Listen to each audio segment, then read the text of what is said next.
सभी को नमस्कार। लास्ट क्लास में हमने एक्सरसाइज 1.1 की थी। अब हम उससे आगे के एग्जांपल्स एंड थ्योरम्स करेंगे और एक्सरसाइज 1.2 करेंगे।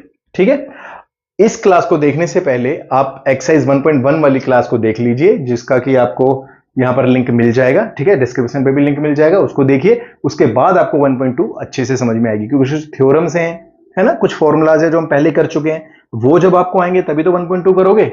ठीक है, तो आज हम शुरू करते हैं एक्सरसाइज 1.2 और उससे पहले सभी एग्जांपल्स एंड थ्योरम्स। ठीक है, चलिए शुरू करते हैं। देखिए थ्योरम 1.2 1 थ्योरम में क्या है, इसने कहा लेट P ए प्राइम नंबर। P क्या है? एक प्राइम नंबर है। और इसमें यह कहा गया है if P divides a square then P also divide a. ठीक है, अगर P ए स्क्वायर को डिवाइड करता है तो P ए को भी डिवाइड करेगा। ये थ्योरम है। देखो कैसे करनी है, लेट सॉल्व करो कि हमने माना A equals to P1 multiply by P2 P3 and Pn। ये क्या है? A के प्राइम फैक्टर्स हैं। ये क्या है? These all are prime factors.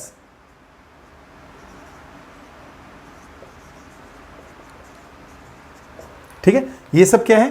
Prime factors हैं। क्या है? प्राइम फैक्टर्स हैं। और अब इसका स्क्वायर कर देते हैं। देखो आफ्टर स्क्वायरिंग तो इस पे स्क्वायर लग जाएगा।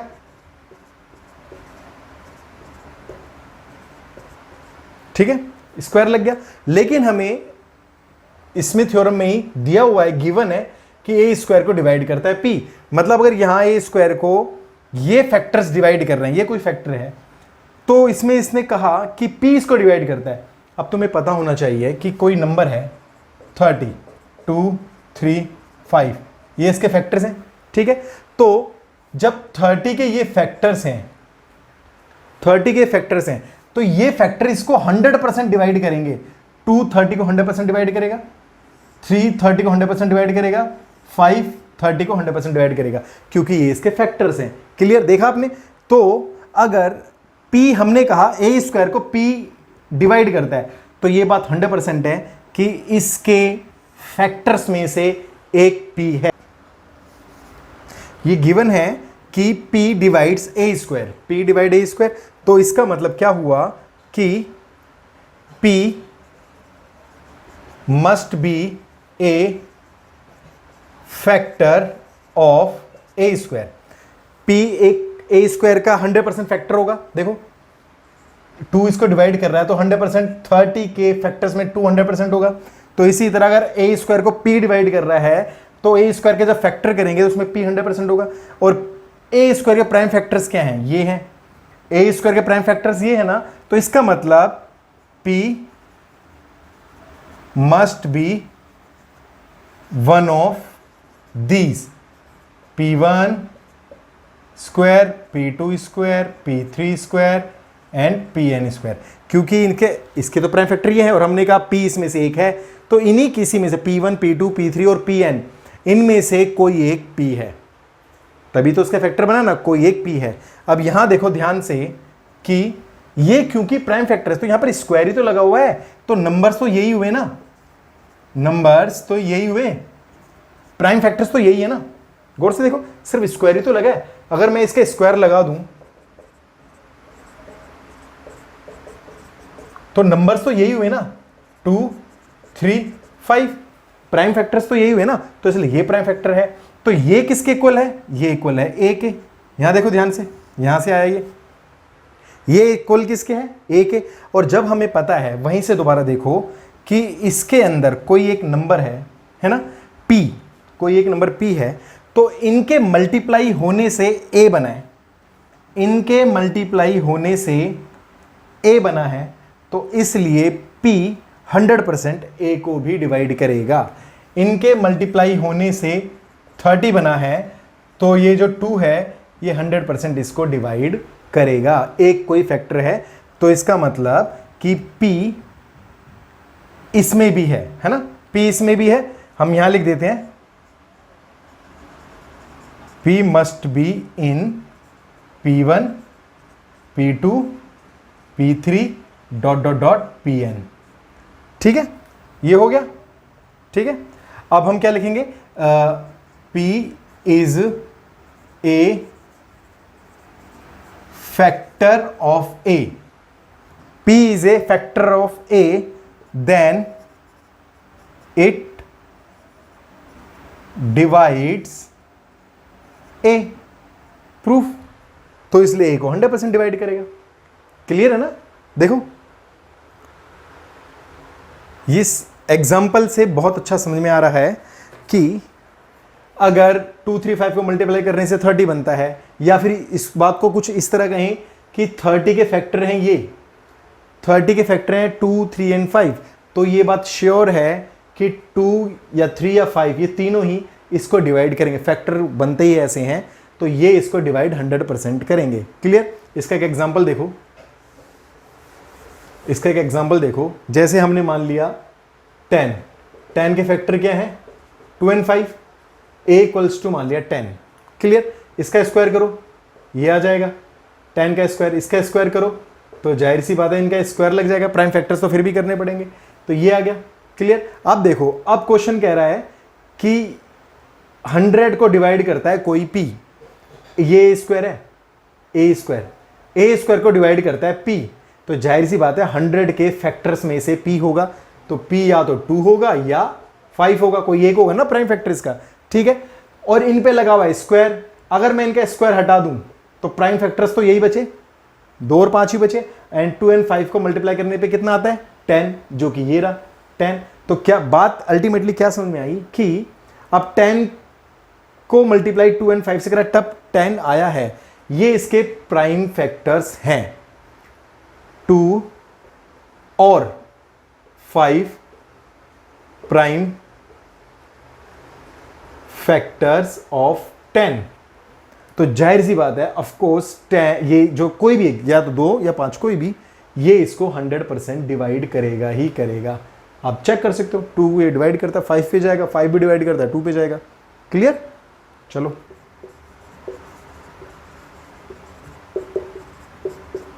थ्योरम 1.3 में क्या है कि √2 इज इर्रेशनल। 9th क्लास में बहुत अच्छे से पढ़ चुके हैं रैशनल इरेशनल नंबर्स। ठीक है, अब हमें ये प्रूफ करना है कि √2 इज ए इर्रेशनल। अच्छा, इसको हम प्रूफ कैसे करेंगे? इसको प्रूफ करने के लिए हम थोड़ा सा कॉन्ट्राडिक्शन करेंगे। कॉन्ट्राडिक्शन मीन्स कि हम इसको मान लेते हैं, let √2 is a rational number. Clear? हमने मान लिया, इसको रैशनल मान लिया, रैशनल माना, और ये नंबर है a/b। रैशनल नंबर तो PNQ की फॉर्म में लिख सकते हैं, हमने PNQ की फॉर्म में लिख दिया।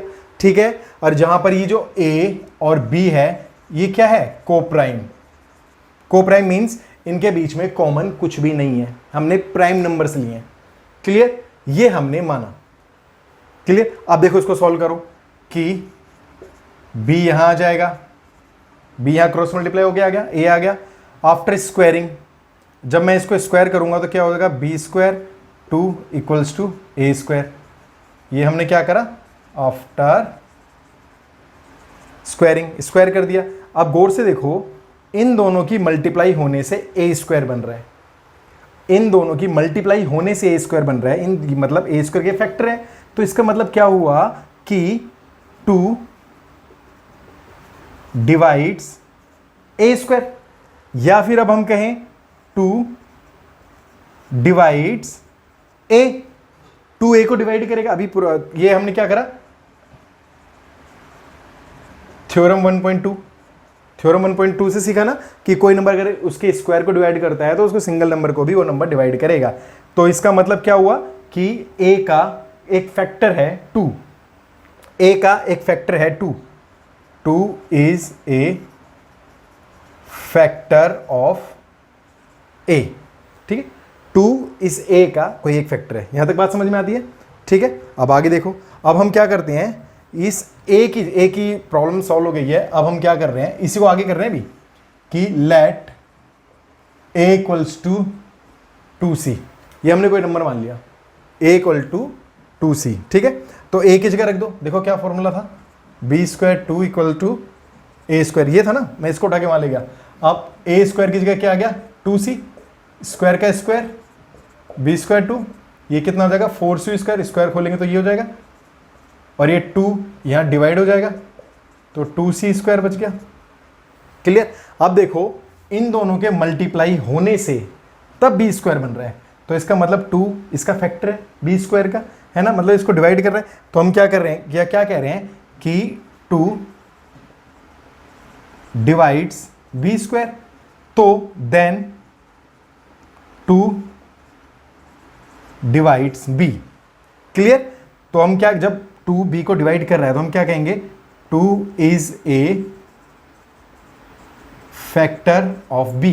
देखो 2a का भी फैक्टर हो रहा है यहां पर, 2b का भी फैक्टर है यहां पर, सो 2 is A common factor of a and b। a और b का कॉमन फैक्टर है, ये प्रूफ हुआ। लेकिन ध्यान से देखो, हमने तो क्या कहा था, a और b क्या है, को प्राइम, इनमें बीच में कुछ भी कॉमन नहीं है, कॉमन इसके बीच में है ही नहीं, तो ये 2 कहां से आ गया, ये 2 इन दोनों का कॉमन फैक्टर कैसे होगा, होता भी 2 कट नहीं जाता, तो ये ऐसे कैसे हो गया। तो इसका मतलब ये सब क्यों हुआ, क्योंकि हमने रॉन्ग अज्यूम किया था, रॉन्ग अज्यूम किया, इस वजह से ये कॉन्ट्राडिक्शन पैदा हुआ। क्लियर। क्योंकि हमने रॉन्ग अज्यूम किया था, तो हम क्या कहेंगे, this contradiction has arisen because of our incorrect assumption. ये लाइन आपको लिखनी पड़ेगी, ठीक है, दैट √2 इज इरेशनल। अब हम क्या करेंगे कि यहां लिख देता हूं ना, this contradiction has arisen because of our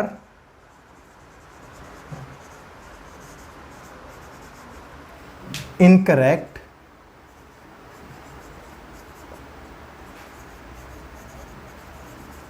assumption that √2 is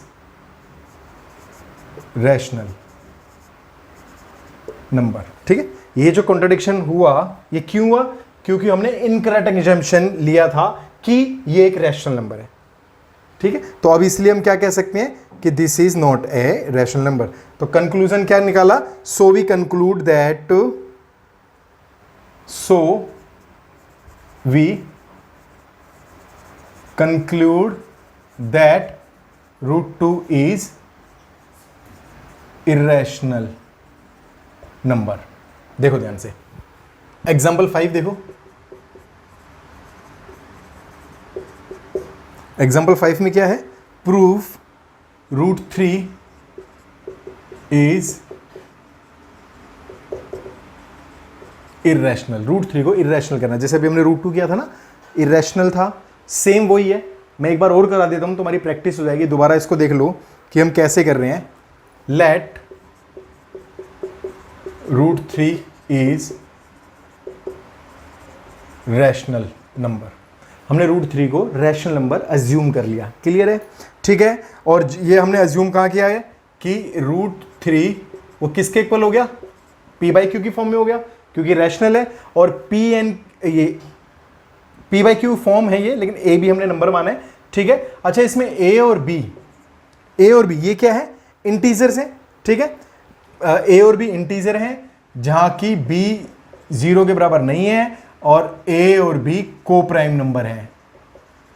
को प्राइम मतलब इनके बीच में कुछ भी कॉमन नहीं है, इनके बीच में कुछ भी कॉमन नहीं है। ठीक है, इन दोनों के बीच में कुछ भी कॉमन नहीं, ये हम नहीं माना। अब इसको सॉल्व कर लो, b यहां आ जाएगा क्रॉस मल्टीप्लाई होके, a यहां बचेगा, आफ्टर स्क्वायरिंग करने से रूट हट जाएगा, ये बचेगा, ये हम लिख सकते हैं आफ्टर स्क्वायरिंग। ठीक है, ये आया। अब यहां देखो b और 3 इनके मल्टीप्लाई होने से a बना, मतलब a का ये फैक्टर है, a का फैक्टर है ना, देखो a का फैक्टर है। तो हम इससे क्या क्या समझ में आ रहा है, हमें ये समझ में आ रहा है कि इन दोनों के मल्टीप्लाई होने से a बना है। अच्छा इसमें a स्क्वायर भी तो है, स्क्वायर करा ना तो स्क्वायर आएगा, तो a स्क्वायर के ये फैक्टर है, तो हम कह सकते हैं 3 divides a square, then 3 divides A. 3a square को डिवाइड करता हो, 3a को भी डिवाइड करेगा। और ये हमने कहां से करा? ये अभी हमने थ्योरम 1.2 से करा। क्लियर हो गया? ये क्लियर है? ठीक है। अब इस जब ये 3a को डिवाइड कर रहा है तो इसका मतलब क्या हुआ? ये इसका एक फैक्टर हुआ, तो 3 is a factor of a। Clear? यहां तक हो गया। अब आगे देखो, अब इसमें a का हो गया तो a की जगह हम मान लेते हैं late a equals to 3c, और इसमें यहां पर इसकी वैल्यू पुट कर देते हैं। वैल्यू कहां पुट कर रहे हैं? बी स्क्वायर 3 मल्टीप्लाई ये a स्क्वायर। क्लियर? ये लिख दिया, तो इसमें 3c की वैल्यू पुट कर दो। a की जगह 3c पुट कर दिया, ठीक है। स्क्वायर ये हमने वैसा का वैसा लिखा। इसको सॉल्व करेंगे तो 9c स्क्वायर आ जाएगा, इसका स्क्वायरिंग करेंगे तो 9c स्क्वायर आ जाएगा। अभी देखो बी स्क्वायर 3 से मल्टीप्लाई हो रहा है, यहाँ डिवाइड हो जाएगा 3c स्क्वायर।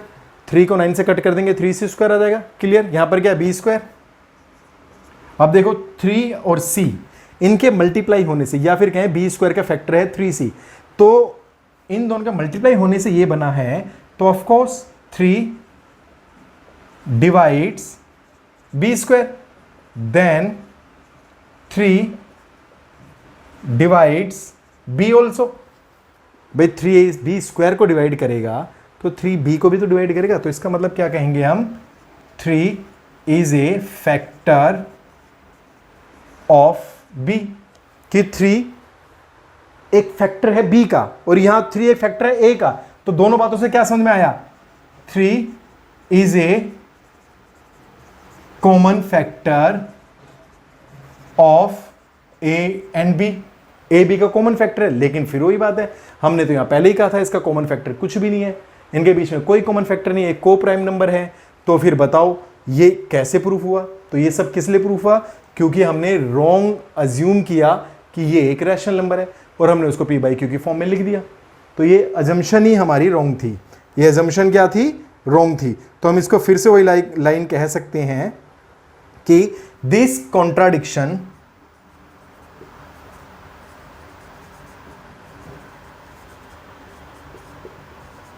has arisen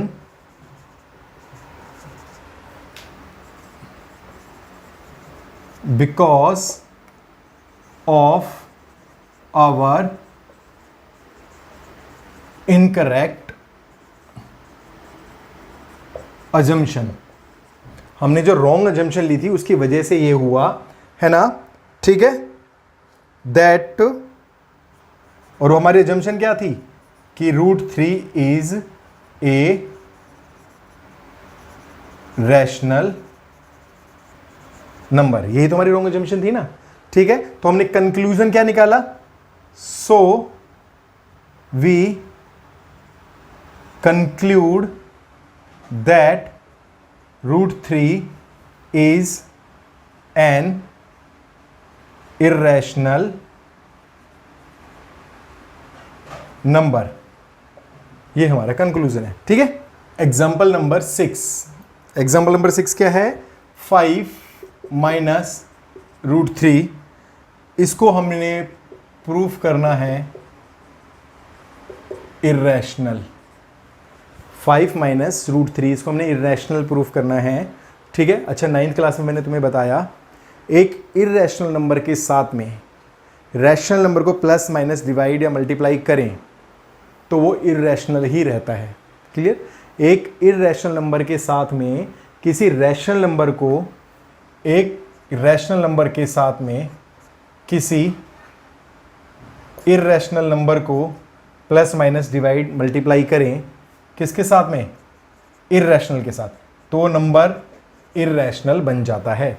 तो नंबर इर्रेशनल बन जाता है। तो हमें ये पता तो है ये इर्रेशनल है, लेकिन इसको प्रूफ करना है क्योंकि ये रैशनल ये इर्रेशनल, तो इनका जो माइनस हुआ आपस में तो ये अब इर्रेशनल बन गया। लेकिन इसको प्रूफ कैसे करेंगे? प्रूफ करते हैं, देखो। तो वही अज्यूम करो, लेट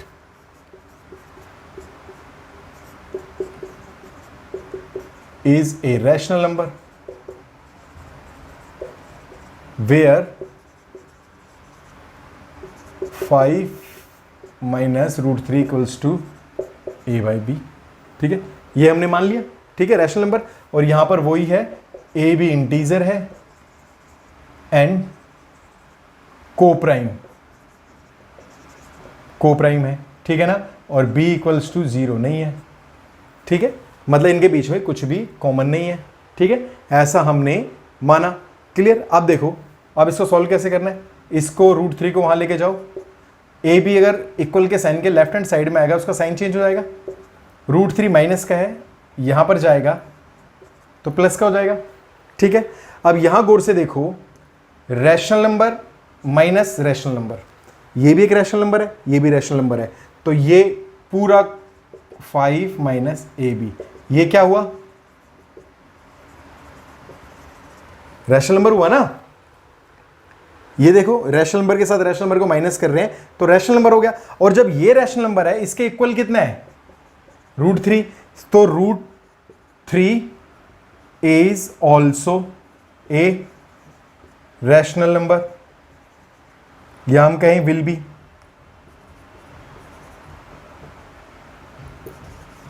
ठीक है, लेकिन ये तो कॉन्ट्राडिक्ट हो गया। ये तो कॉन्ट्राडिक्ट हो गया ना, क्योंकि रूट 3 तो होता ही नहीं है रैशनल नंबर, वो तो इररैशनल नंबर होता है। तो ये सब क्यों किया, क्यों हुआ? क्योंकि हमने इसको एक रैशनल मान लिया। ये हमारी अजम्पशन ही गलत है।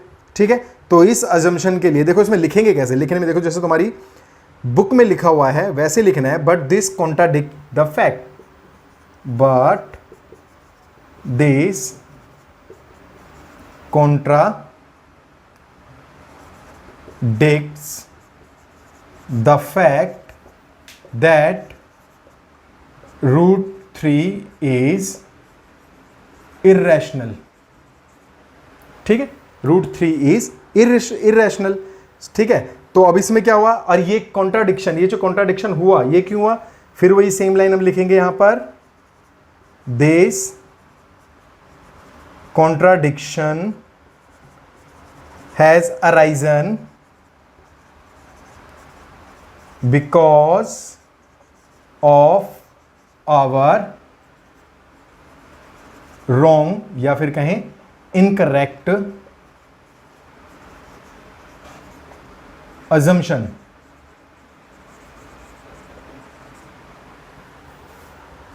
that 5 minus root 3 is a rational number। मतलब ये जो हमने माना ना कि ये 5 माइनस रूट 3 एक रैशनल नंबर है, ये हमारी एजम्पशन गलत है। और ये जो इससे कॉन्ट्राडिक्शन ये हो गया कि रूट 3 भी एक रैशनल नंबर प्रूफ हो गया, लेकिन नहीं, वो तो रूट 3 तो रैशनल नंबर है ही नहीं। ठीक है, तो सो वी कंक्लूड, तो हमने क्या कंक्लूड किया? So we conclude that 5 minus root 3 is an irrational number। Clear? देखो ध्यान से, चलो एग्जाम्पल 7 करते हैं, और ये लाइन बाद में भी काम आएंगे, इसलिए उसको यहीं छोड़ देते हैं।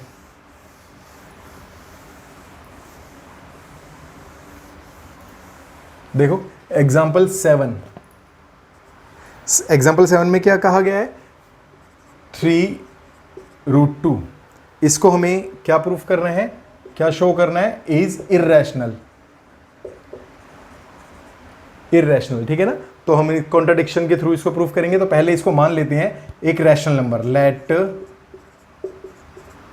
Equals is a rational number. 3 root 2 equals to a by b, जहां की ए बी इंटीजर है और बी इक्वल नहीं है 0 के, एंड ए और बी को प्राइम नंबर्स हैं। क्या नंबर है? को प्राइम्स, मतलब इनके बीच में कुछ भी कॉमन नहीं है। ठीक है, अब देखो बी को क्रॉस मल्टीप्लाई करो, ए ये आ गया। ठीक है, और हमें रूट 2 उधर लेके जाना है, तो ए बी हम पूरा यहां ले आएंगे।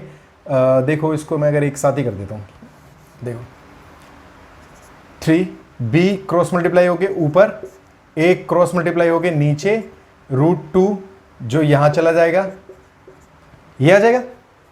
बात समझ में आ रही है?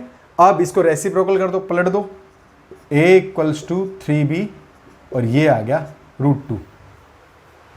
ठीक है, यही है ना, यही है। ठीक है, अब क्योंकि a और b एक रैशनल नंबर है, a और b एक रैशनल नंबर है, इसलिए a/3b ये भी रैशनल नंबर होगा।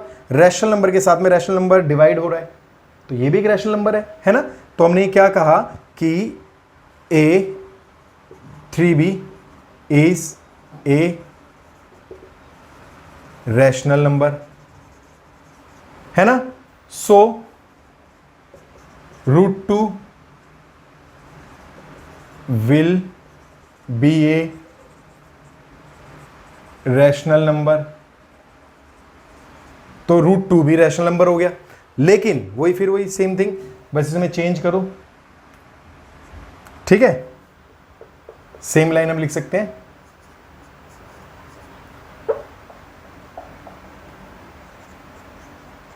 ये लो, देखो इसको, वही सेम है। इसमें करना है क्या है, मेन बात ये करनी है, किसी भी रैशनल इरेशनल कुछ भी प्लस माइनस है ना, तो उसमें से रूट वाले नंबर को एक तरफ ले जाना है, सिंगल, बस हमें ये करना है।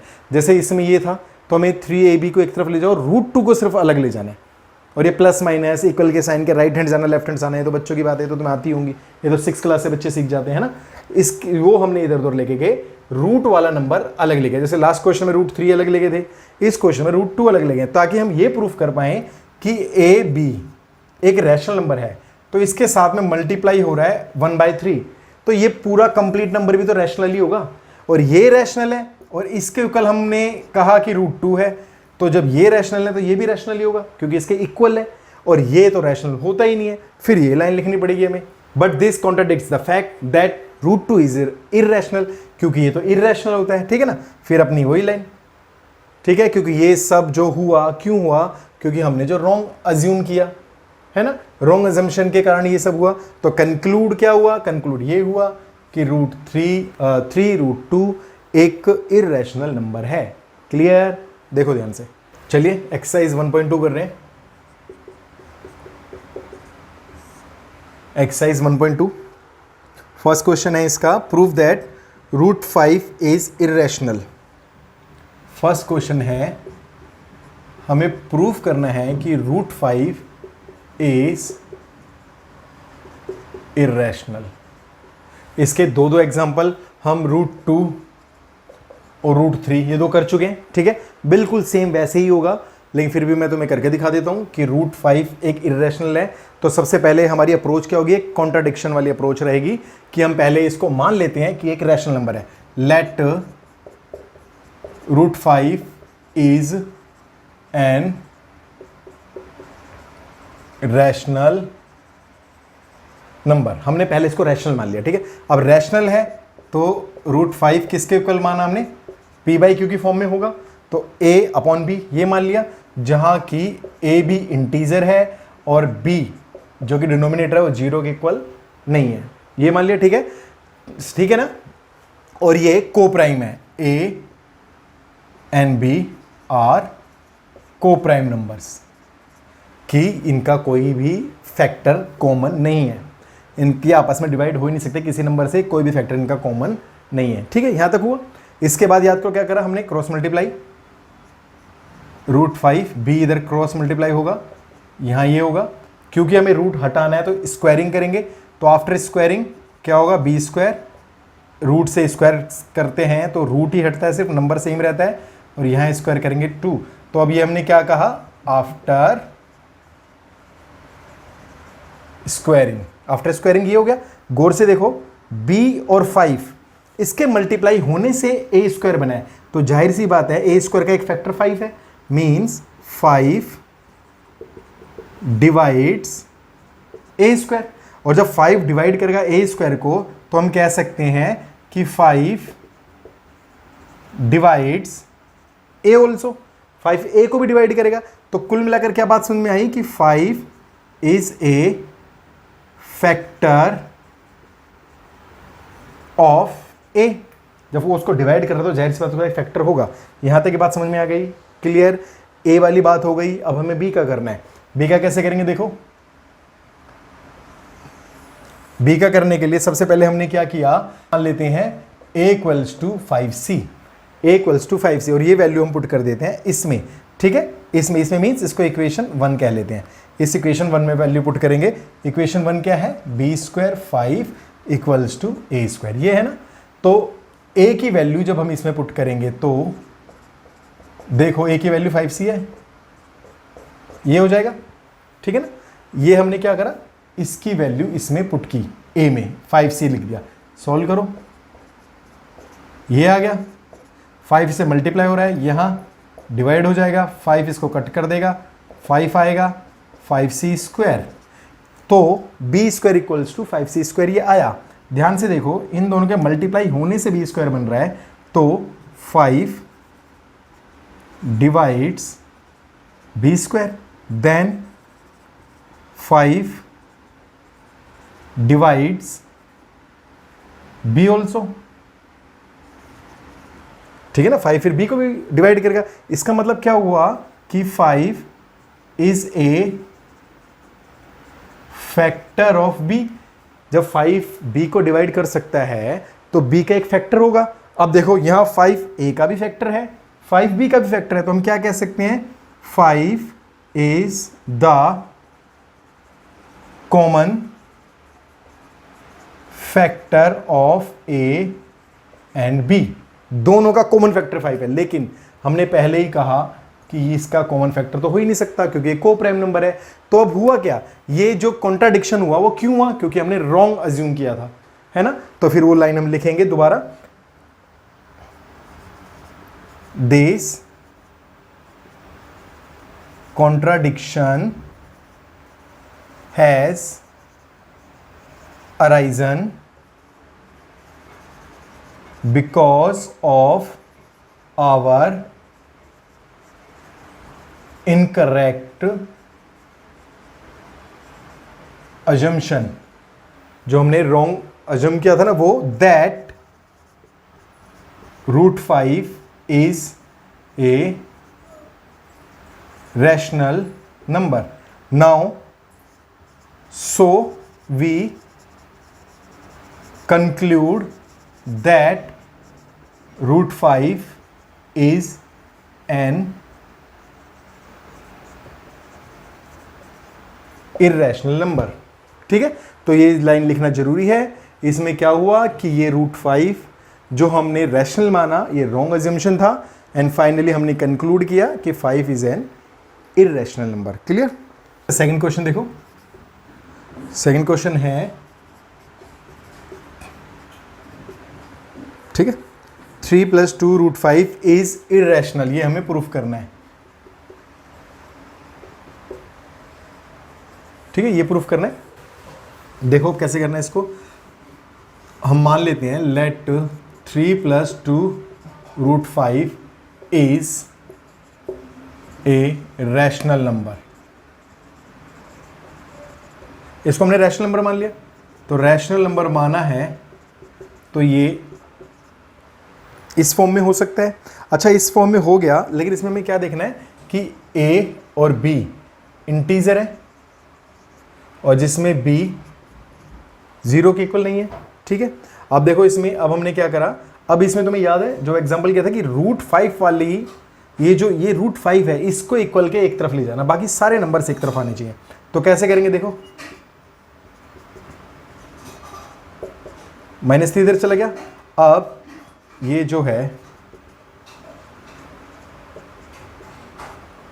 2 इधर मल्टीप्लाई इधर डिवाइड हो जाएगा, ये आ गया, ठीक है। क्योंकि a/b एक रैशनल नंबर है, तो इस नंबर के साथ में जितने भी नंबर मल्टीप्लाई डिवाइड हो रहे हैं रैशनल नंबर ही, तो वो क्या होगा, तो अब हम लिख सकते हैं कि a/b 3 1/2 is a rational number, है ना। और ये रैशनल नंबर है और ये इक्वल किसके है, √5 के। सो √5 will be A rational number, ये भी रैशनल नंबर होगा, लेकिन ये तो √5 तो रैशनल नंबर होता ही नहीं, तो इररेशनल है। तो ये भी क्यों हुआ, ये कॉन्ट्राडिक्शन हुआ क्यों, वही हमारी रॉन्ग एज्यूम्पशन के लिए है ना। तो वही सेम लाइन आप लिखना कि this contradiction has arisen due to, अब तो हम वही लाइन लिखेंगे, this contradiction has arisen due to our wrong assumption that this number is 3 + 2√5 is a rational number, है ना। कंक्लूजन क्या, so we conclude that this number is an irrational number. Clear. इसी में इसका थर्ड क्वेश्चन देखो,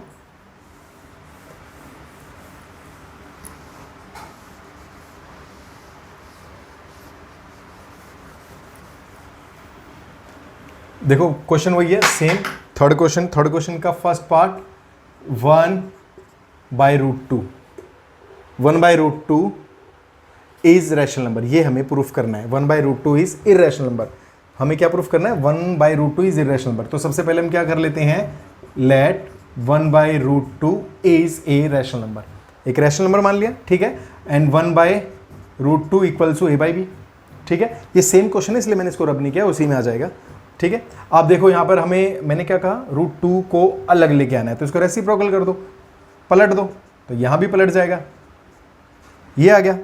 clear, ये आ गया ना। अब इसमें देखो फिर वही लाइन लिखनी पड़ेगी कि b/a is a rational number, ठीक है। सो √2 will be A rational number, ठीक है, ये भी एक रैशनल नंबर होगा। तो ध्यान से देखो फिर वही सेम लाइन लिखना, ठीक है, कॉन्ट्रडिक्शन वाली। क्लियर। लेकिन तुम ये याद रखो इसमें करना क्या है, इसमें ये करना है कि √2 अलग करना है। ये देख रहे हो इतना पोर्शन, ये पोर्शन सभी क्वेश्चन में सेम है, ये बाकी सब सेम है, ये पोर्शन आपको करना है, रूट वाले पॉइंट अलग कैसे निकालना है, ठीक है। अब देखो इसका नेक्स्ट क्वेश्चन है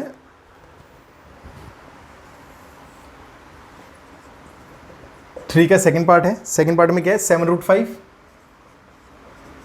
इसको इर्रेशनल प्रूफ करना है। तो सबसे पहले वही हम 7√5 को क्या रैशनल मान लेंगे, जो कि a = b होगा, ये सब लिख लेंगे, इज ए रैशनल नंबर। अब हमें √5 लेके आना है अलग, तो ये लो 7 इधर मल्टीप्लाई था, इधर आके डिवाइड हो गया।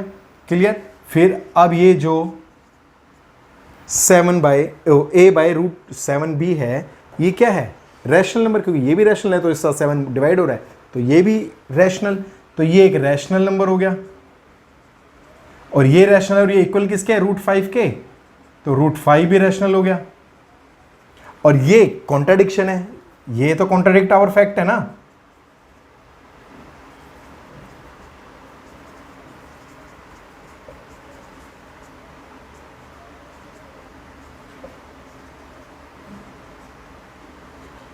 ये तो कॉन्ट्राडिक्ट फैक्ट है, फिर हम फाइनल वही लाइन लिखेंगे, ठीक है।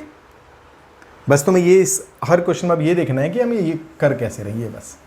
क्लियर, ठीक है। देखो थर्ड क्वेश्चन का थर्ड पार्ट, इसमें क्या है, 6 + 2 प्रूफ करना है हमें इर्रेशनल। तो सबसे पहले हम इसको a/b मानेंगे, वही सेम वो लाइन लिख लेना आगे वाली, ठीक है। इसमें √2 अगर हमें अलग करना है तो a/b -6 यहाँ हो जाएगा, इसको ऐसे भी लिख सकते हो, ठीक है। अब ये 6 है, ठीक है। अब ये a - 6/b, ये क्या हुआ, एक रैशनल नंबर है, क्योंकि a भी एक रैशनल नंबर है, हमने इसको माना ना, let this A rational number, ठीक है। तो ये भी एक रैशनल नंबर है, इसलिए √2 ये भी रैशनल हुआ, ये भी रैशनल हुआ। लेकिन this contradicts the fact that √2 is an irrational number, ये तो एक इर्रेशनल होता है ना। फिर फर्दर वही लाइन लिखनी है हमें कि this contradiction has arisen because of our wrong assumption that 6 + √2 = a/b is a rational number, ठीक है। सो फिर कंक्लूजन क्या हुआ, so we conclude that 6 + √2 is an irrational number. तो ये हमारा first chapter real numbers 10th class का NCERT book का फिनिश हो गया है, ठीक है, कंप्लीट हो गया है। आई होप आपको सबको समझ में आ गया होगा, है ना। वैसे मैंने सारा इंग्लिश मीडियम में ही लिखा है, लेकिन हिंदी मीडियम के लिए मैंने बोल के समझाया है आशा आपको समझ में आ जाएगा। अगर आपको कुछ नहीं समझ में आ रहा है तो आप कमेंट कर दो। मैं ये जो वर्ड्स है ना, इन वर्ड्स का साइड में हिंदी मीनिंग भी आपको दिख ही रहे होंगे, वो देख लेना, ठीक है। उससे आपकी हेल्प हो जाएगी, ठीक है।